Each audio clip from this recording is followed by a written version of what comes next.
utang nggak bayar. Yang bener aja disuruh menipu.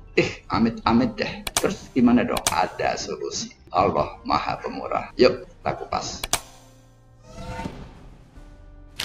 Sebagian dari ayat 286 surat Al-Baqarah. Allah tidak membebani seseorang melebihi dari kesanggupannya. Baginya ada pahala atas perbuatan baiknya, dan baginya ada pula siksa atas perbuatan jahat yang dilakukannya.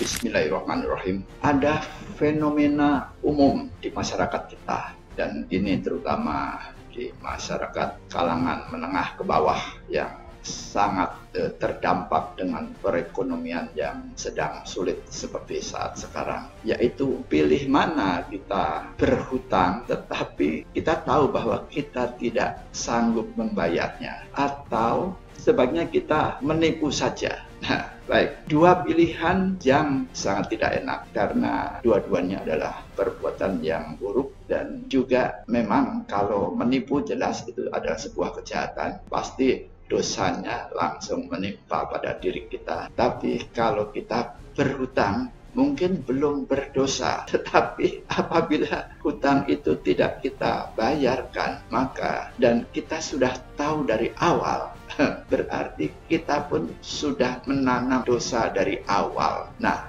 bagaimana ini solusinya? Memang hal ini merupakan problematik yang ada di masyarakat kita, dan sepertinya hal ini biasa-biasa saja. Sepertinya si A begitu kok, si B juga begitu kok, kemarin bulan lalu tante juga begitu kok, minggu kemarin juga si entong begitu juga. Jadi sebuah situasi yang cukup masif tetapi melanda di sebagian besar masyarakat kita.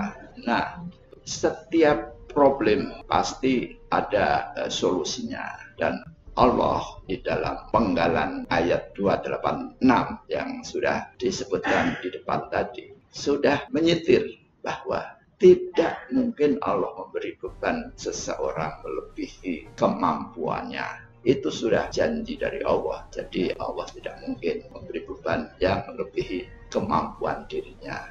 Allah kan pencipta kita. Kita kan diciptakan dengan kekurangan dan kelebihan, dengan kekuatan dan kelemahan. Nah, kekuatan kita segitu, misalnya kita diberi kekuatan 6 atau 7. Tidak mungkin kita diberi beban 9 atau 10 atau 15, itu maksudnya.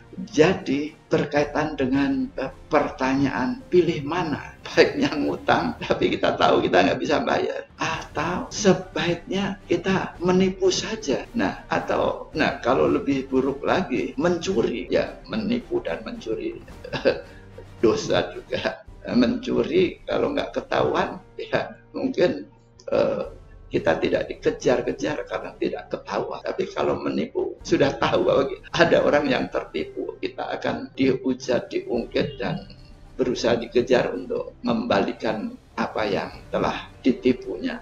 Nah, jadi dua hal yang dilematis, namun ini banyak melanda di masyarakat kita. Kembali ke penggalan ayat 286 Al-Baqarah. Jadi, jangan-jangan kita sendiri adalah sumber dari problem itu. Ya, pertanyaan dua, apakah pilih berhutang atau pilih menipu, itu ada sebuah problem ya. Harus kita disuruh memilih dua problem yang tidak enak. Tetapi problem itu sebetulnya ada penyebabnya. Penyebabnya siapa? Ya, diri kita sendiri yang mempunyai problem itu. Coba bayangkan, di sini dari kedua problem, dari dua pertanyaan, dua pilihan yang tidak enak tadi, dua-duanya membutuhkan uang, materi. Apakah uang untuk berobat, uang untuk makan, uang untuk sekolah, bayar sekolah, atau untuk transport, dan uang untuk membayar hutang dan lain sebagainya. Kita butuh uang. Nah, di sini kenapa disebutkan problemnya adalah diri kita sendiri? Ternyata kita sudah menumpuk problem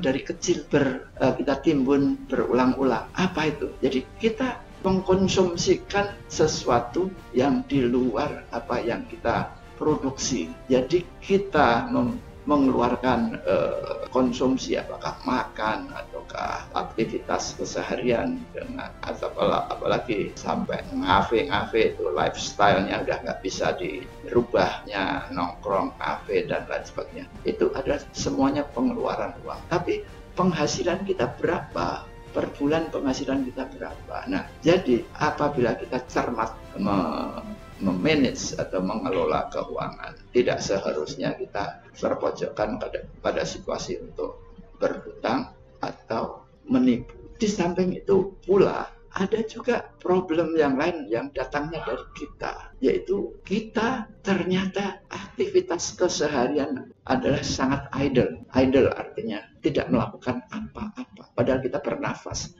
kita harus makan, harus minum. Tapi tangan kaki kita tidak kita ayunkan, tidak kita langkahkan untuk melakukan sesuatu yang produktif. Nah, berarti kita malas. Nah, malas itu adalah sebuah problem. Datangnya dari siapa? Dari kita. Nah, padahal juga pekerjaan yang lain pun mudah kita dapatkan. Pekerjaan serabutan apabila kita mau meringankan tangan, datang ke pasar pasti atau terminal pasti ada pekerjaan. Dan tahu nggak sih, di seluruh DKI ini kan setiap pagi dari subuh sampai jam 7, jam 8 pagi ada pasukan baju oranye, baru orange. Itu mereka bekerja membersihkan sampah, membersihkan jalan, menyapu jalan, keruk-keruk selokan dan lain sebagainya. Nanti setelah menjelang jam 9 sudah selesai. Nah, itu lumayan loh gajinya, itu gaji tetap loh. Datanglah ke kelurahan, coba daftar. Itu ada setelah dari subuh sampai jam 8, jam 9 selesai. Siang hari kita bisa bebas dagang bakso atau dagang yang lain atau ngojek atau bekerja yang lain yang menghasilkan uang. Ya, jadi sumber dari masalah tersebut adalah diri kita yang bermasalah. Nah, setelah paham ini, jadi intinya kita harus mengelola keuangan. Penghasilan kita harus cukup dan pengeluarannya harus kurang dari penghasilan sehingga setiap bulan ada kelebihan. Maka Rp1 atau Rp2 ada kelebihan. Jangan sampai penghasilan kita hanya misalnya 1 juta, tapi setiap bulan konsumsi kita 2 juta. Sangat tidak masuk akal. Berarti kita menumpuk hutang 1 juta. Setiap bulan kita berhutang 1 juta. Dari mana? Dari warung kiri, kemudian dari warung kanan, kemudian bulan besoknya lagi dari warung depan. Kalau udah 4 warung kiri, kanan, depan, belakang, warung mana lagi? Warung di kampung lain. Sesuatu yang tidak mungkin ya terus-menerus kita lakukan ya. Jadi itu berarti kemudian kalau pengeluaran kita memang 2 juta sebulan, penghasilan kita hanya 1 juta, kita harus mencari sumber penghasilan lain. Bagaimana mencari 1 juta lagi dalam 1 bulan? Ya itu tadi, misalnya menjadi pasukan orange atau ojek atau nge-grab, ya Grab juga mudah sekali aturannya, gampang sekali ya.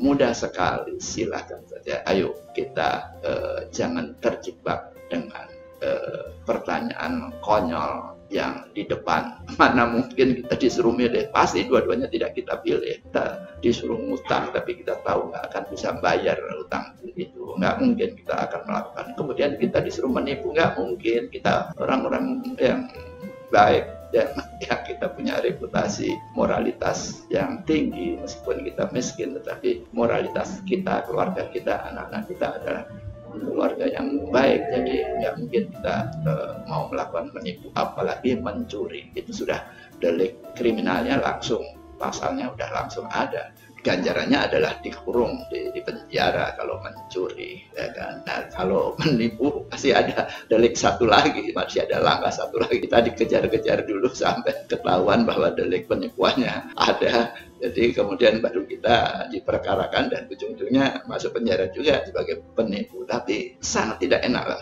solusi yang tidak baik. Jadi solusi yang tokcer adalah belanjakan sesuatu jangan melebihi dari pendapatan kita. Berikutnya, atau apabila pengeluaran kita memang besar, carilah penghasilan lain untuk bisa menutup pengeluaran tersebut sehingga setiap akhir bulan tidak ada defisit keuangan rumah tangga kita. Oke, mungkin ada yang punya solusi yang lain, silahkan kita dengarkan, bisa di-share di sini. Terima kasih, jangan lupa subscribe dan jangan lupa komentar, sampaikan permasalahan, mungkin bisa juga didengar oleh rekan yang lain.